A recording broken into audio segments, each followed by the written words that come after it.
Hein. Ah, on n'est a pas du venu beau pour monde. rien ce soir. C'est ça, et on a une belle ceinture au milieu de ce ring. Ouais. Ça va être justement l'un des deux combats pour le titre mondial qui auront lieu ce soir. Hélène Connart.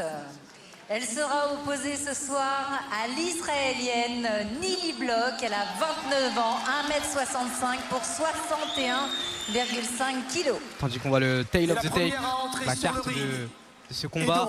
Ouais, et puis l'expérience de Nili Block. Presque 100 combats, 94 combats professionnels. Parcours impressionnant pour la combattante israélienne. Totalement combattante israélienne, née aux États-Unis, qui a fait l'essentiel de sa carrière en Thaïlande. Un vrai produit Muay Thai, tandis qu'on voit son adversaire rentrer.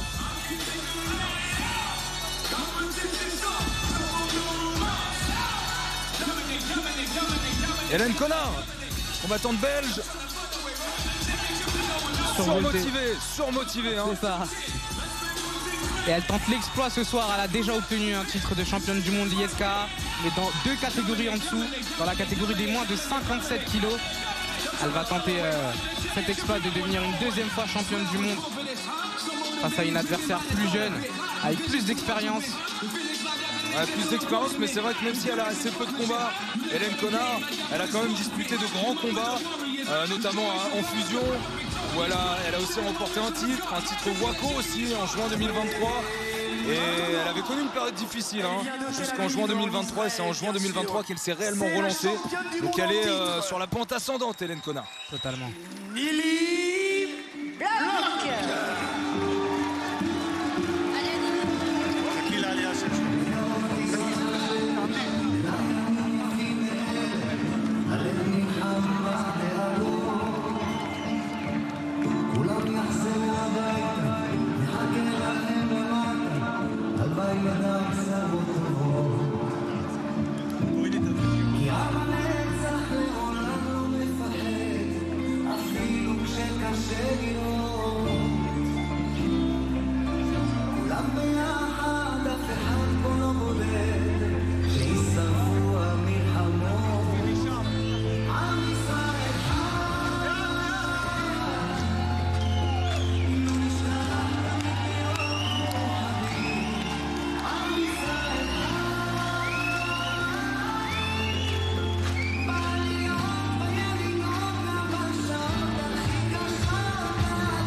Nili Block, énorme ambiance au Grand Palais éphémère de Paris. Ceinture ISK en jeu. Il y aura aussi des hymnes lorsqu'il y a des championnats du monde. Exactement, les hymnes nationaux sont de rigueur. Avec Nili Block, qui a une histoire toute particulière. Elle pensait être destinée au football. Et finalement, à 10 ans, elle commence les disciplines pied-point. Elle qui est née à Baltimore, l'une des villes les plus dangereuses des États-Unis. Et qui finalement, à l'âge de 2 ans, est arrivée en Israël. C'est désormais dans ce pays qu'elle habite. C'est là-bas qu'elle s'entraîne. Place aux hymnes.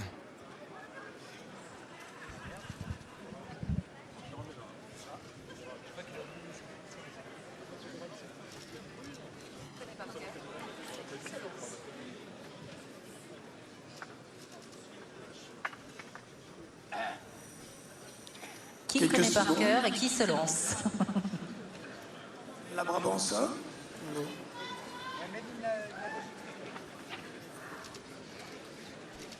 Les hymnes belges et israéliens dans quelques instants pour ce championnat du monde. On vous le rappelle, il y aura 2 championnats du monde ce soir. Celui-ci entre Hélène Connart et Nili Block, et puis celui du combat principal entre Yohan Lidon et Cyril Benzaken. Et entre-temps, on va être gâtés, on aura aussi Bobo Sacco qui a bien. C'est ça, Bobo Sacco. L'une des légendes des 10 dernières années aussi pour ce qui est du pied-point français, qui a disputé des fights face aux plus grands, en tout cas en France. Fabio Pinca par exemple, Rafi Boïk aussi l'a combattu, de grands champions dont on aura l'opportunité de parler tout à l'heure. Mais c'est vrai que là, il y a du très très lourd pour les 3 derniers combats qui nous attendent. On vous rappelle qu'on est en direct sur RMC Sport 2 et sur la chaîne Twitch RMC Sport. Salut à Sacha, Lemuel et Flo. Et bien sûr tout le chat sur Twitch. On commence par la présentation donc. Et tout le chat. Et regardez Cyril Benzaken. Cyril Benzaken concentré, peut-être plus concentré que jamais, lui qui ne tourne jamais le dos à un défi, et bien c'est le cas ce soir, et c'est d'ailleurs peut-être le plus gros défi de sa carrière, puisqu'il aura affaire à Johan Lidon. Vous l'avez entendu, lorsque Jérôme Le Banner dit que Johan Lidon est lui aussi un monstre, voilà, il n'y a pas besoin qu'on en rajoute, ça veut tout dire. Un véritable monstre, ça a créé presque 200 combats en kickboxing et en Muay Thai. Tandis qu'on aura la présentation des combattantes pour cette ceinture ISK. C'est donc un formidable challenge pour s'attaquer au titre mondial. Détenue par cette boxeuse dans le coin rouge qui vient donc de Tel Aviv. Nili Bloch, 29 ans, 1m65, 61 kg. Un palmarès très impressionnant de 81 combats.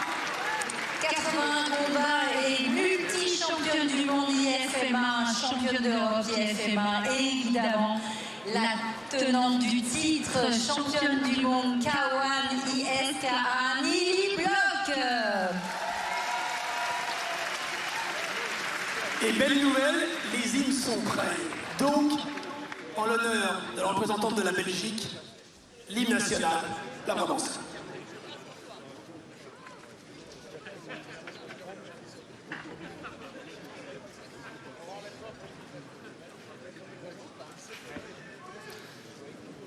Bon, quelques problèmes, vous le voyez, avec la technique au niveau du son, les hymnes nationaux qui ne veulent pas partir pour le moment. Nous patienterons. Évidemment, Bien. évidemment, on tient à préciser qu'on n'y est pour rien. Nous, pour l'instant, voilà, c'est un petit problème dans la technique de la salle. C'est vrai. Indépendant de notre volonté totalement. Ah oui. À moins qu'on fasse un petit signe. Si quelqu'un en régie. En tout cas, Kabir, on sent que l'atmosphère générale dans la salle est en train de se réchauffer. C'est ça. On a été assez tranquille depuis tout à l'heure et finalement là autour de notre post commentaire on a beaucoup de monde qui est debout, beaucoup de monde qui essaye de se rapprocher du ring pour assister à ces 3 derniers combats du plus près possible. Et c'est vrai que l'intensité monte à mesure que les enjeux montent aussi. Totalement. Parce que là il y a une ceinture de championne du monde qui est détenue par Nili Bloch et qui va être mise en jeu donc contre Hélène Connard. Exceptionnel. Allez, les hymnes, je crois que c'est parti.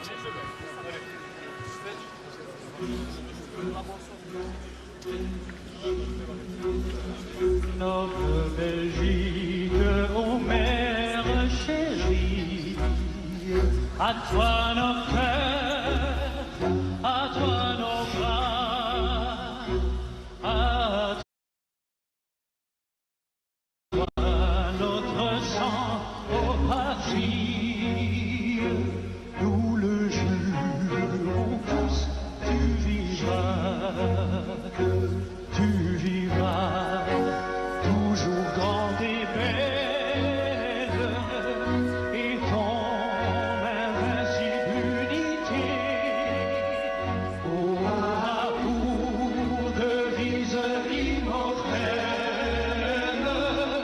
le roi, la loi, la liberté, aura pour devise immortelle le roi, la loi, la liberté, le roi, la loi, la liberté, le roi, la loi, la liberté. O liebe Stadt, o Belgien, Seide, dir unser Herz, dir unsere Hand, dir unser Lied, o Heimat.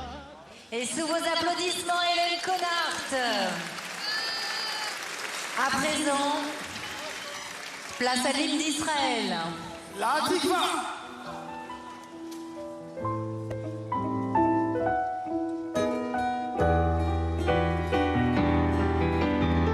בקרוב תזרח השמש, נדע ימים יפים מאלה, הלב נלחם בדאגות, כולם יחזרו הביתה, כלות בלבב פנימה,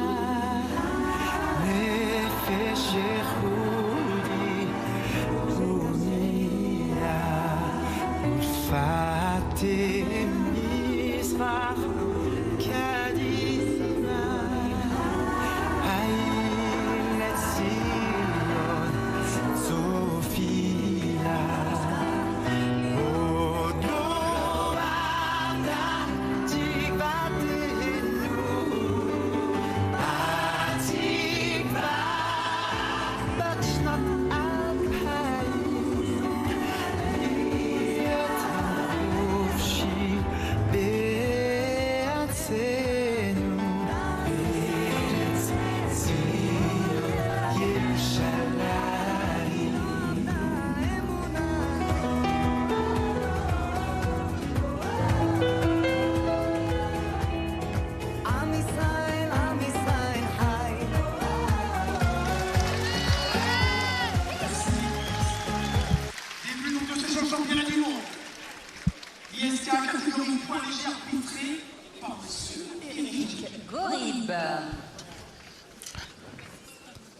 Et c'est antépénultième combat qui va commencer pour cette ceinture ISK, catégorie féminine, des moins de 62,5 kg.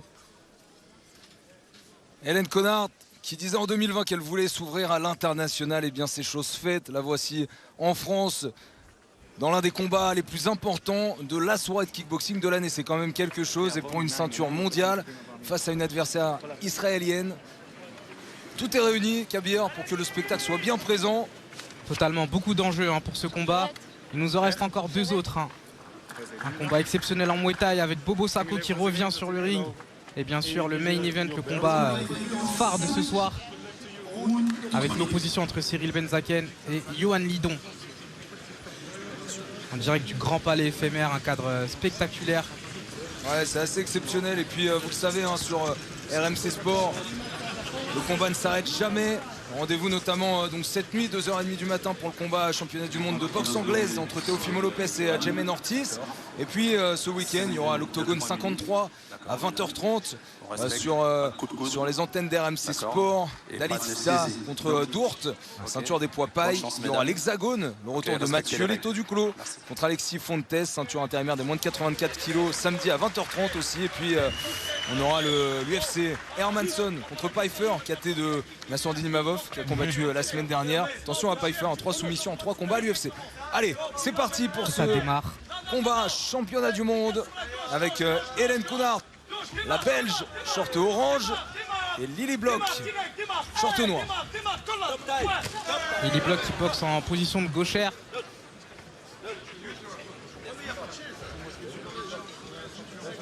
Un petit rappel de l'arbitre par rapport aux coachs qui sont debout. Vous parlez, mais vous restez en bas, monsieur. Ok, merci. Vous avez une chaise là maintenant. Merci. Merci à vous. Prenons. Hélène, démarre direct. Casse la distance, tombe sur la gauche. Laisse-moi en gauchère, tu travailles. Ça reprend dans ce début de combat. On voit la combattante israélienne qui est beaucoup plus relâchée. Ouais, et puis dans le coin de Hélène Connard, on le dit, elle cherche le high kick. Attention, alors il va s'agir de monter bien sa garde pour Hélène Connard, ne pas se laisser piéger par un high kick qui pourrait venir au visage. En tout cas, beaucoup de puissance de la part de Lily Bloch. On le rappelle, elle aussi, elle est championne du monde, mais dans la catégorie d'en dessous. La catégorie des moins de 59 kg, championne du monde ISK.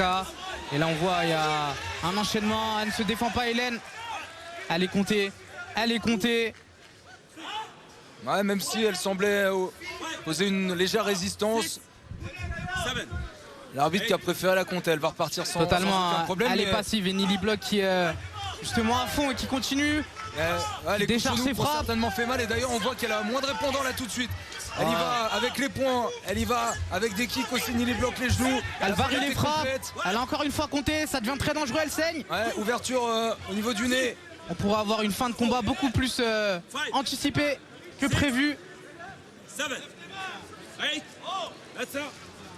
Elle peut repartir, mais c'est vrai qu'il y a une hémorragie là. Le médecin va être appelé. Saignement assez important, on aura le médecin qui va donner son avis. Mais quelle première reprise de Lily Bloch qui a envoyé une belle série d'offensives, que ce soit avec les poings, les pieds, les genoux. Elle est frustrée, Hélène Connard. Il y a une petite confusion parce que essaie d'arrêter le saignement. Hélène Connard a compris qu'elle devrait être arrêtée. Normalement, elle devrait pouvoir continuer, mais Après, l'arbitre prendra sa décision, mais s'il y a des saignements prolongés, il peut prendre la décision d'arrêter un combat aussi. Totalement. En tout cas, elle veut poursuivre le combat, on le voit, même si elle a été comptée 2 fois en très peu de temps. On n'est qu'à la première reprise et elle a pris une très grosse salve de frappe. Beaucoup de coups de la part de Nili Block qui a enchaîné, qui a envoyé de très grosses frappes, notamment avec ses genoux. Mais là, elle a déjà été comptée une fois, elle vient d'être comptée une deuxième fois.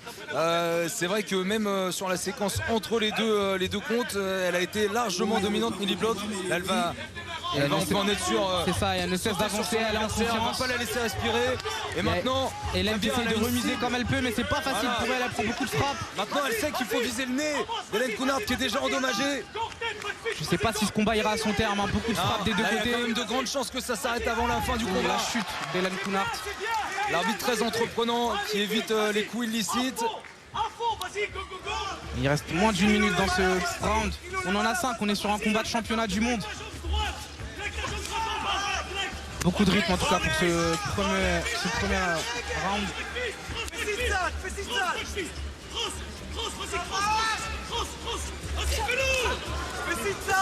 La Belge qui continue d'avancer mais qui manque de précision. Pour retourner, high kick. Oui, très grosse frappe de la Belge.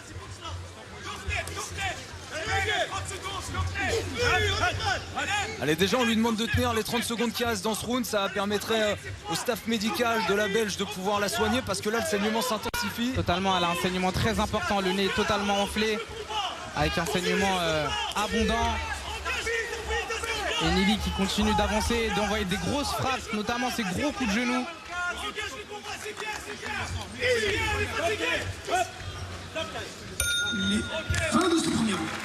Fin de la première reprise, un combat très engagé pour ce championnat du monde des moins de 63,5 kg.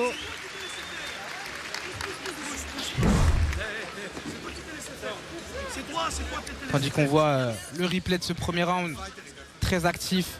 Non, alors, je sais pas si tu as entendu Kabir, hein. J'ai entendu faut arrêter les gars. Je pense que le saignement est difficile à stopper. Alors, il y a des personnes très importantes hein, dans un staff médical, notamment le cutman, qui lorsqu'il y a des ouvertures peut permettre aux boxeurs d'être soignés et de bien repartir dans le combat. On va voir ce que ça donne pour Hélène Counard tout de suite. En tout cas, Nili Block qui a été très entreprenante dans cette première reprise. Est-ce que ça va pouvoir repartir? On va voir ça tout de suite. On a le plaisir d'accueillir Grégory Bouchlagem à nos côtés, Greg MMA. Comment ça va, Greg? Salut Charles, bah écoute, ça va très bien. Remis de mon combat et là je vais assister à une belle soirée de kickboxing. C'est tout bénef. Ouais, c'est vrai. Alors, tu as combattu il y a assez peu de temps. C'était contre Horski, c'était au Zénith. Ça fait plaisir hein, que les sports de combat, que ce soit au Zénith de Paris ou ici au Grand Palais Éphémère, réunissent autant de personnes. Bah effectivement, ça, c'est des sports qui sont spectaculaires, qui sont violents certes, mais bon, il y a toujours un esprit sportif. Donc les gens viennent en masse, on passe une bonne soirée. Tout se passe bien. T'as un combat prévu déjà début juin? Ouais, le 2 juin. Pour l'instant, on ne connaît pas encore ton adversaire. Non, l'adversaire n'est pas déterminé, mais j'attends de pied ferme surtout celui qu'on sait. Hein. Qui tu parles? Je ne sais pas. Ibra TV peut-être. Ibra TV. Ouais. Le combat, il est forcément dans les placards. On attend de le sortir. Il est en suspens. Ce sera pour quand? Mais son œil va guérir, j'en suis sûr. Toi, tu espères que ce soit pour le 2 juin? C'est la date à laquelle tu vas affronter Ibra TV? Non, le 2 juin, non, ce ne sera pas Ibra TV. Ok. Mais Ibra TV, bon, ce sera peut-être fin d'année ou début d'année prochaine. De toute façon, c'est très bien que ça dure un petit peu, ça va faire monter la sauce. Là, Hexagone, il serait peut-être chaud pour faire combattre Ibra contre Horski. Justement, ça nous mettrait un point de comparaison. Un adversaire en commun. Voilà. Mais là, attends, on va regarder le combat. Ouais, voilà. Qu'est-ce que tu penses de ce combat déjà? Est-ce que là, il faut qu'elle vise le visage de son adversaire belge, israélienne, pour intensifier la blessure au nez, pour essayer de l'arrêter? L'Israélienne est très agressive, elle a des coups de genoux qui sont fantastiques et des coups en ligne qui passent à chaque fois. Hein. Vous avez vu, à chaque fois, ça rentre dans la garde qui est un peu large de la Belge, qui a du courage, hein, parce que là, voilà, regardez, encore ça rentre. Des belles combinaisons en anglaise. Alors, on a vu d'ailleurs Nili Block s'entraîner au Maccabi, elle a fait une petite photo avec... Elle a fait une photo avec absolument. Comment qu'il y a bien. Elle était en train de faire son cutting, elle était très affaiblie, mais là, elle a bien récupéré, hein, donc très agressive et très explosive. Ouais. Même s'il a une garde très karaté qui est assez peu orthodoxe. Bon, alors juste on voit en bas à gauche de votre écran le coach du côté belge qui est forcément en danger là, on va arriver à peu près au milieu de ce deuxième round. Ça risque d'être long pour Hélène Kounard si elle n'arrive pas à mettre un KO sec, ça risque d'être long, 5 rounds pour tenir jusqu'à la fin du fight. Bon, en fait là elle a perdu je pense confiance dès le début parce que l'Israélienne a été très très puissante directement. Et quand on commence très fort comme ça, on a du mal à rentrer dans le combat et là on voit qu'elle est toujours pas rentrée dans le combat. Ouais, surtout que là on est au pied du ring et on sent qu'elle est épuisée, qu'elle a pris beaucoup de coups, que le saignement facilite pas non plus la récupération entre les reprises. Ah bah, quand on sent son sang justement qui coule dans la bouche, c'est déjà psychologiquement c'est terrible et ça empêche également de bien ventiler. Et on voit son visage qui continue à être tuméfié de plus en plus. Ah, c'est une grosse guerre qu'on a là pour ce championnat SKA. Ouais, toi ça fait longtemps, hein. Tes combats ils sont assez expéditifs hein, depuis ton retour à Orange au mois de juillet. Pour l'instant t'as pas eu de saignement jusqu'à la bouche, hein. T'es tranquille pour l'instant. Tout va bien, mon cardio de poney n'a pas été mis à l'épreuve. Quoique je vais te dire sur mon dernier combat ce qui était très bon c'était mon relâchement. Ouais. Et je sentais qu'avec ce relâchement je pouvais durer très longtemps. Il y a du beau monde hein, ce soir pour assister à cette soirée. Max peut retourner qui est allé toucher. Tu as vu tout à l'heure avec Jérôme Le Banner, il est passé avec micro aussi. Là on est sur de la légende avec Jérôme aussi. Hein. Là on a vu Jérôme Le Banner qui était là, il y avait Passy, il y a le Major Gérald, donc des noms très connus, que ce soit des sports pieds-points, de l'armée ou de la chanson. Donc les gars de Cyril Benzaken accueillent toujours beaucoup de people. On va suivre la fin du round, on va suivre aussi ce qui va se passer dans le coin d'Hélène Kounard à la fin de ce round parce que déjà que le staff médical, les officiels étaient un petit peu réticents à ce qu'elle reprenne au début de la deuxième reprise. On va voir ce qu'ils vont dire pour le début de cette troisième reprise si on arrive au bout. Ouais, surtout qu'on voit qu'une Hélène il n'y a pas de raison sérieusement touchée. Il ne laisse pas continuer. Bon, ouais, c'est pas pire que tout à l'heure. Et il faut aussi que l'hémorragie soit bien stoppée dans son coin à l'intérieur. Beaucoup de pieds retournés de la part de Nili Block. Attention, elle a peut-être touché. Il reste quelques secondes avant la fin de cette deuxième reprise. Et on voit Hélène Kounard qui est également bien gonflée au niveau de l'arcade. Elle a le visage vraiment marqué par les coups, c'est compliqué pour elle. Greg, je sais pas si tu la vois revenir non, la suite du combat aussi, c'est compliqué. Ce sera un miracle qu'elle revienne dans le combat, ma foi. Mais bon, on a parfois tendance à vilipender les combats féminins. Et ce soir, on a une guerre magnifique. Deux combattantes redoutables. Et on voit qu'elles ont largement le niveau masculin. On voit pourquoi la ceinture est en jeu. Ces deux combattantes très dangereuses. Mais pourquoi alors tu fais avec encore un tout petit peu avec nous, Greg, hein, ça te va, t'es bien ici? Oh, moi les caméras, c'est un peu mon dada. Bon, après on va écouter ce qui se passe dans le coin. Mais allez quoi? On n'a plus le temps d'aller, Hélène. Hélène, elle a peur que tu la frappes. Allez quoi? Mais vas-y, montre-moi combien. Casse la distance, s'il te plaît. Mais vas-y, boxe-la, t'as rien sorti. Est-ce que la Belge hésite à reprendre, c'est ça, non? Je sais pas si elle hésite, Greg.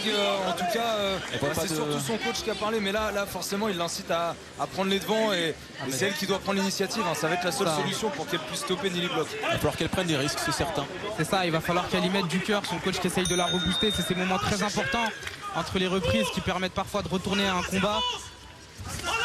On voit Hélène qui avance là, qui a peut-être été reboostée. Effectivement, elle n'a pas le choix, elle doit envoyer ses offensives, elle doit essayer de marquer ses points. Faut qu'elle rentre à la bagarre parce que l'Israélienne est meilleure techniquement. Donc voilà, faut qu'elle emballe ce combat et qu'elle lui rentre dans l'art. Hein. On rappelle un Nili Block, un combattant très expérimenté qui a son 95e combat professionnel. Elle en a fait énormément en Thaïlande, on voit un style très évasif, beaucoup de puissance. Comment tu l'as senti? Tu l'as vu au Maccabi Paris, Greg, tu nous as dit elle était fatiguée par le cutting, mais tu sentais la détermination qu'elle monte là sur le ring? Non, mais elle est très impressionnante, elle était avec son entraîneur Benny. Ouais, elle avait des combinaisons très propres. Et vraiment un regard dur également. Elle reste lucide, hein, elle arrive aussi à esquiver, elle envoie les coups de genoux, elle les monte bien au visage. Hélène Kounard. Très à l'aise, hein, la garde basse, un joli coup d'œil, elle arrive à bien cadrer son adversaire.